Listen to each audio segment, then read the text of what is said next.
أخطر 10 وظائف خطيرة يعشقها بعض الناس. كل شخص يحتاج لكسب لقمة عيشه. في بعض الأحيان الحصول على لقمة العيش يمكن أن يضعك على حافة الهاوية، ولكن دائما ما يوجد شخص ما للقيام بذلك. وظائف خطيرة في كل مكان حولنا، ولكن بعضها أكثر غرابة من غيرها، ولذلك ذكرنا هنا عدد قليل منها والتي لم يسبق لك أن تعرفت عليها. مرشد ودليل الجبال.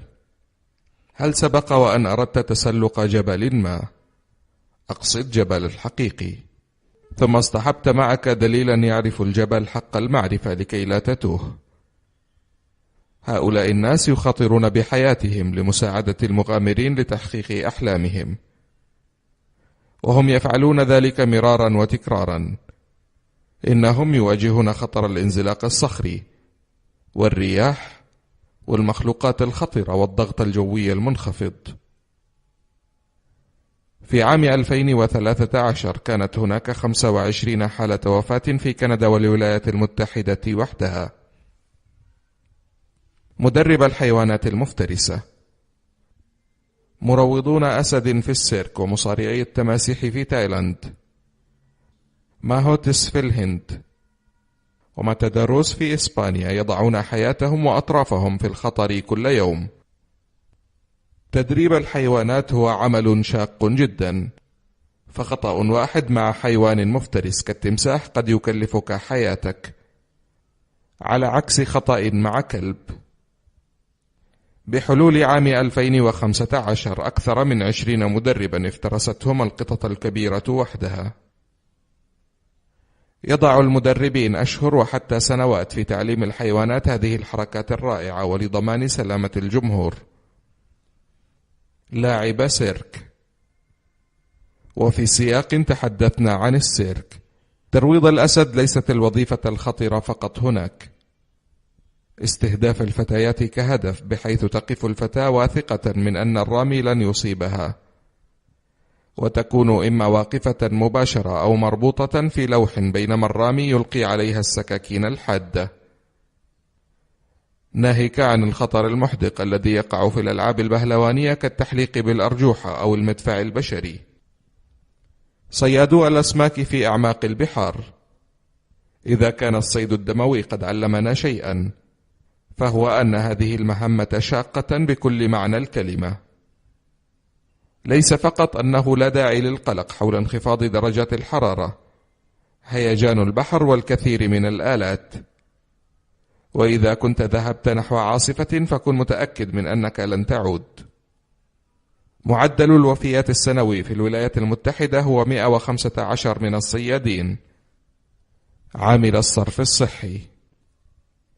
هؤلاء الرجال والنساء ببساطة لا يحصلون على ما يكفي من المال، في حين ضمان نظافة مدنهم قد لا يبدو كل ذلك خطير. يتعرضون لجميع أنواع الأشياء.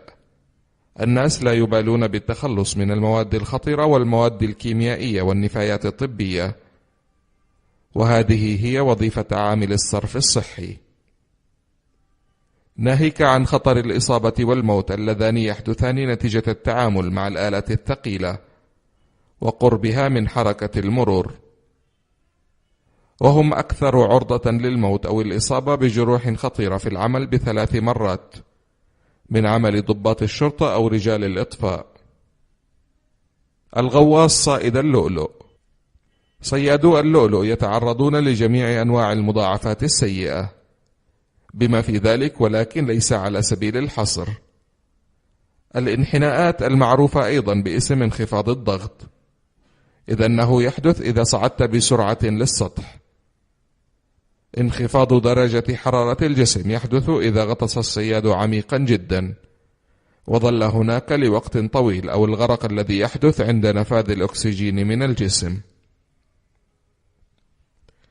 في حين أصبحت التدابير المأخوذة قبل الغوص تحد من معدل الوفيات السنوية، وتحمي الغواصين المحترفين، فالغواصون الذين تنقصهم الخبرة ما زالوا في خطر أكبر. مثبت الهوائي: بالنظر لهذا العمل فهو قد لا يعتبر بخطورة الوظائف الأخرى. لنشاهد من وجهة أخرى، فبرأيك من يركب الهوائيات في أعلى المباني؟ هذا صحيح، مركب الهوائيات. يركبون الهوائيات على ارتفاع المئات وحتى الآلاف من الأقدام، وكل ذلك بدون شبكة أمان، مع حزام فقط لإبقائهم مستقيمين إذا زلقوا. مؤدو المخاطر: عند ذهابنا للسينما نجلس في ذهول من المؤثرات الخاصة المذهلة، ولكن هل تعلم أن هذه المؤثرات ليست كلها حقيقية؟ مؤدو المخاطر يضعون حياتهم على حافة الهاوية من أجل الترفيه عنا. القفز من المباني المرتفعة، إشعال اللهب في أنفسهم، القفز عبر النار بالسيارات أو الدراجات النارية، على سبيل المثال لا الحصر.